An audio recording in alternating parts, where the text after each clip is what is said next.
Hi everybody, this is Dr. Peters and I'm going to go over myasthenia gravis.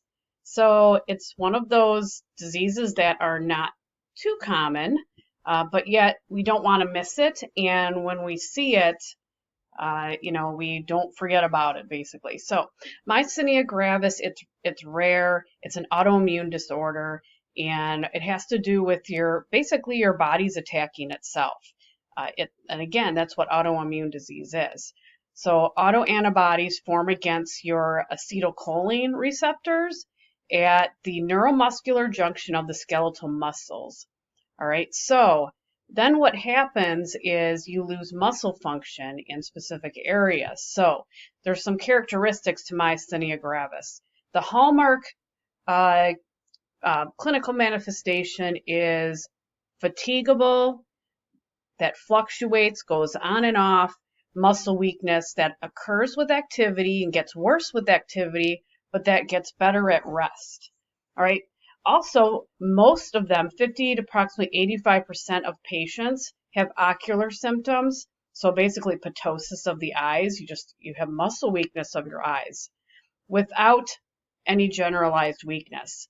The first sign and symptom is actually the eye weakness. All right, so then 50 to 60% of the patients who initially present with the ocular movement issues and ptosis, remember that's the first sign, 50 to 60% will go on to develop more weakness, usually within about 3 years of onset of the disease.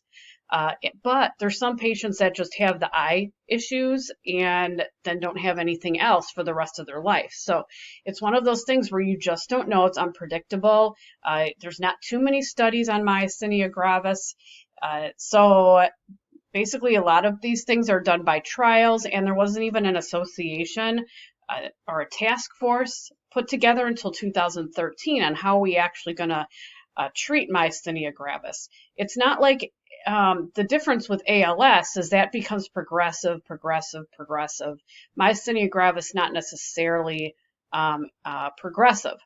So just remember that they have eye symptoms. And then you have muscle weakness too, which is presenting symptoms in some patients. But what's really important is to know is that the eye thing is, the first symptom, which is why we do that tensilon test. So anyways, there's exacerbations, no different than any other disease. You can have exacerbations of the disease. So what can worsen it? Well, anything can, stress to the body. So if you have your immune system being attacked by these autoantibodies that then affect your nerves because of the acetylcholine, anything can aggravate it, such as weather, surgery, maybe you had some immunization, stress, menstruation, on, pregnancy, and there is a chance of carrying that pregnancy to your child, and there's treatments for the baby with the positive outcome. But just to let you know, there is a mild chance of spreading that to the baby during pregnancy. All right, and also medications can aggravate it. And there's a whole list of them, which I'm not going to go through and you don't need to know. All right, but if you want to look those up, you can go ahead. So there's different subclasses of myasthenia gravis or MG, and there's class 1, which is the ocular muscle weakness. And sometimes you have just weakness in general. It's hard to close your eye, and then it's hard to open your eye. Class 2 starts affecting your limbs, muscles, meaning that, and also sometimes swallowing and your mouth. And then you go to class 3, you start having more weakness, and so it's predominantly affecting your limbs, your muscles, as well as your mouth. And remember, it's always your eyes too. But then once you get to class 4, you're having severe weakness. Severe weakness, eye muscles, plus limb issues and airway issues. Now you're going to the respiratory issue. So if you have an exacerbation, you have to look at respiratory status because these people need to be intubated. And then which leads to class 5 is predominantly oral airway issues, respiratory muscles, and you definitely need to be intubated for that. All right, so how are you going to diagnose myasthenia gravis? So it's the anti-acetylcholine receptor antibody test, and it's very highly specific, about up to 100%, which is good. And it's positive in approximately 85% of patients who have myasthenia gravis, generalized. So if it's more severe, then you're more likely to have more of a positive test. But if you only have the ocular symptoms, which again is the early symptoms, it's about a 50-50 that you can have a positive test. So you have to also go by symptoms that the patients are having. All right, so how do we manage myasthenia gravis?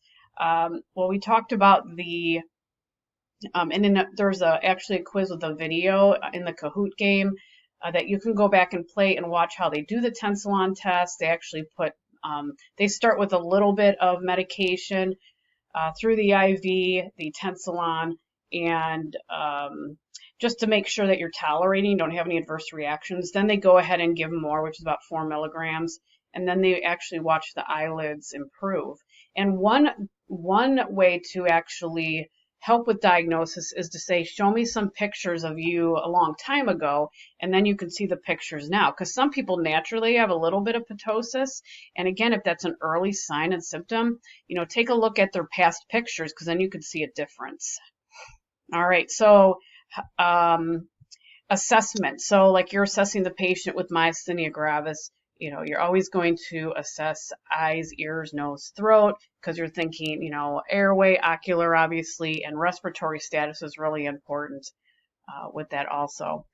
Symptomatic therapy. So you're going to treat the symptoms, and there's medications out there which range. So we can do the anticholinesterase inhibitors, and then pyridostigmine, which is used for maintenance therapy. You don't have to know all details about that. Just to understand that there is therapy for it, and we're using the anticholinesterase inhibitors because remember, it's an overproduction of that, which is causing your autoantibodies to attack the immune system.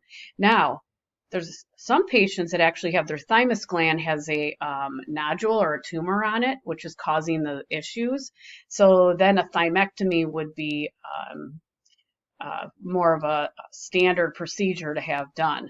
So you always need to check for secondary issues. If someone comes in with ptosis of the eyes, my first thought would be I need to image the brain actually, because I would think, is there something going on?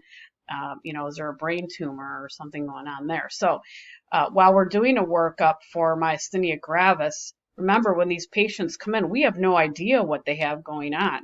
And so myasthenia gravis is, it's probably on my list. I have a differential list, it's called, of things that it could be, but it's more towards the bottom. But once they start telling me more symptoms, it's probably going to creep up a little. I'm going to cross out some others, but then I need to get some labs and some imaging. And then you start crossing more out, and then maybe it is a myasthenia gravis. These people need to be referred. So you're going to always refer them to neurology, and they will do the test and then exclude everything else and say, okay, we have this diagnosis of myasthenia gravis. Okay, there's multiple other treatments. I just wanted to give you a brief overview of what that is.